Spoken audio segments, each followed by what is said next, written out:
I danas jedna tema povodom koje mi je stiglo možda i najviše pitanja u prethodnom periodu, a ona se odnosi na novac i kako privući novac u svoj život.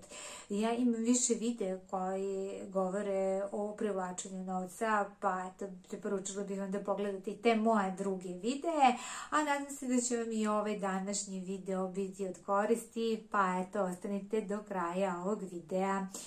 Dakle, kako privući novac? Novac je energija i nemojte da razmišljate o tome kada neko kaže reč novac, da su to novčanice koje vi imate u novčaniku, da kada pomislite na reč novac, da pomislite konkretno na auto, na neki posed ili da pomislite na stan ili kuću. Ne, novac je energija. Dakle, ako posmatrate na taj način da je novac energija i ukoliko posmatrate da ukoliko prvo privučemo neku energiju, onda se ta energija pretvara u materiju, odnosno ono što mi želimo, mi možemo da privučemo što god poželimo u svoj život.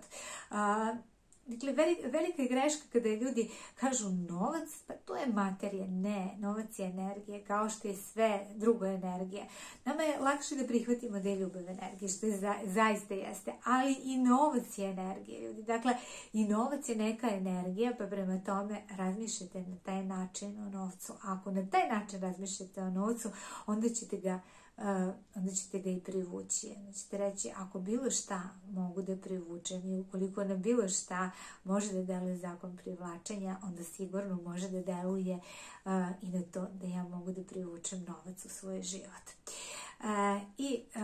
Kada pričamo o novcu, kažu ljudi, nema novca. Ako vi trenutno svedočite tome da vi trenutno nemate novca, to ne mora da znači da nema novca oko vas, samo je potrebno da vi privučete taj novac.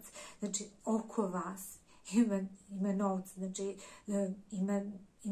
ima mnogo novca, ili da li da pričamo o novčanicama ili ne znam, o nekim investicijama. Znači, zaista ima mnogo novca, ima mnogo kapitala. Samo je potrebno da vi privučete to kod vas. Prema tome, i u ovom slučaju može i tekako, ne samo da može, već i tekako deluje zakon privlačenja.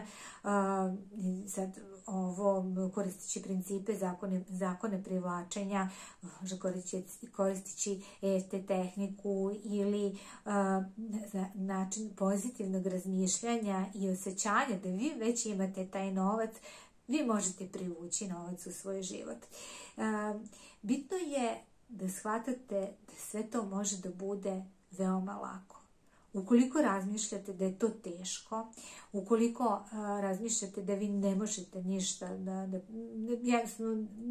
da ne možete privući novac u svoj život, da novac beži od vas, da vi nikad nećete imati novac, onda naravno da nećete privući novac, jer imate barijeru, jer imate prepreku. Kada smo mi otvoreni za neke promene, kada smo mi otvoreni za novu energiju, onda nam se to i dešava. A onda kada smo mi zatvoreni, kada kažemo ne, to nije moguće, to neće da se desi, to zaista i neće da se desi, velika prepreka je naš mentalni sklop. Imamo mentalni sklop pobednika i mentalni sklop gubitnika. Vi sami birate da li ćete biti pobednik ili gubitnik. Pobednik uvek kaže može i ja to hoću i ja ću uspeti, a gubitnik kaže ne može. Ili on se obeshrabri posle prvog pokušaja. Ako se desi da vi probate nešto u životu, da probate nešto da uradite, pa naiđete na neku barijeru, vi onda kažete ne, ja to ne mogu. Ja moram da se vratim u svoju zonu komfora, ja ne mogu napred. Ne, pobednik će reći ja ću ustati, krenuti napred i razmišljati pozitivno. Ukoliko se desilo nešto što je meni upropastilo današnji dan i uticalo na to da ja razmišljam da nešto možda nije moguće da privučem u svoj život, to ne mora da znači da generalno nije moguće. Dan je bio loš, ali idemo dalje, idemo iz početka, jer pobednici tako razmišljaju i upravo je taj mentalni sklop nešto što razlikuje uspješne i bogate ljude od onih koji to nisu. Jer oni koji to nisu, oni lako odustaju, razmišljaju da neke stvari nisu moguće i također prave sebi barijere u smislu da ukoliko postoji trenutni problem, oni su skoncentrisani na taj problem i razmišljaju o tome, znači evo trenutno imaju finansijski problem, meni treba novac, ja trenutno imam finansijski problem, ja sam skoncentrisana na problem, što si ti više skoncentrisana na problem, to ti univerzum više šalje tog problema i još problema i ne znam, pokvariti se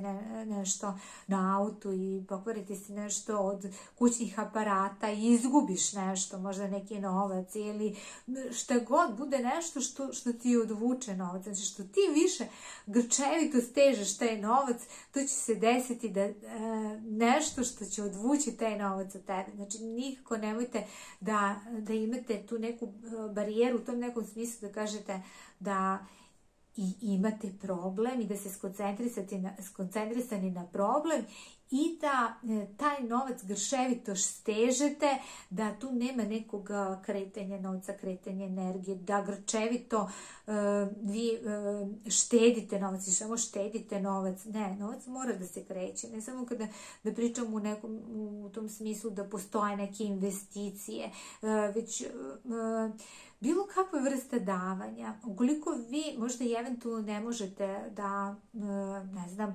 nekom kupite poklon za rođendan, napravite neku tortu, neke kolače, bilo kakvo davanje ili kruženje energije potpomaže da dođe do generalnog kruženja energije i privlačenja nekih pozitivnih stvari, a samim tim i privlačenja te energije novca. Dakle, ako vi trenutno svedočite tome da vi nemate novac da nešto, da nekom kupite poklon za rođendan, to možete možda kasnije uraditi, ali nekom lipom porukom čestitite toj osobi rođendan, prijetno je iznenadite možda nekim cvetom ili nekim malim znakom pažnje, a kasnije to kada budete imali novac nadomestite. Ili, kažem, nemojte samo da štedite novac, da tu nema tu nekog protoka energije, jer kada nema tu protoka energije, kada vi grčevito držite nešto, to može veoma lako da ode od vas. Ja sam primetila da ljudi grčevito drže novčanike, tašne na ulici. Dobro, mislim, naravno trebamo da vodimo računa da nas neko ne pokrade, ali trebate u jednom trenutku da razmislite i na taj način kao, pa ja mogu i bez toga, ja ću to da pustim. Što bi bilo sad da izgubim tu tašnu ili taj novčanik? Ma baš mi briga, kao izgubio sam to. Mislim, morate da imate takav neki stav i takvu neku mirnoću. Znam da se to nije jednostavno kao da sad izgubim novčanik pa da budem miran, znači to je velika šteta za mene, ili da izgubim tašnu, pa to je velika šteta, ali morate čak doći do tog stadijuma, do tog nekog stadijuma, da, kako bih to nazvala, energetskog stadijuma ili stadijuma mirnoće, da kažete, pa baš mi briga što bude. I upravo u tom nekom stadijumu, kada vi razmišljate na taj način, šta bude, biće. Znači, jednostavno, biće ovo, ja nisam sad nešto, neću toliko da se brinem, da sad nešto grčevito stežem, bit će šta će biti. Tada, kada vi krećete da razmislite na taj način, bit će šta će biti, ovo sve jedno mi je, makar i, znači, pričali o takvim nekim stvarima, da izgubite novčanik ili da izgubite tašnu, znači, makar i razmišljali to na taj način, verujte mi da tad kreću neke pozitivne promene i da ćete vi da privučete ili da pričamo o novcu ili o bilo čemu drugom. Kada se nađete u nekoj situaciji, kada kao možda je nešto zaista bitno za vas, za vašu dalju budućnost, ali vi kažete, ma šta bude, bit će. I zaista će se desiti ono što je najbolje za vas u tom trenutku, jer ste vi to otpustili i dali ste mogućnost univerzumu da univerzum kreira na najbolji mogući način kako nešto najbolje za vas i kako će se to desiti na najbolji mogući način vama. A dok vi to razmišljate o tome i da to grčevito nešto držite za sebe i ne date mogućnost toj kreativnoj energiji da radi svoj posao, da se kreće, onda ništa neće pozitivno da se dešava. Ja vam želim sve najljepše, nadam se da vam se svidio ovaj video.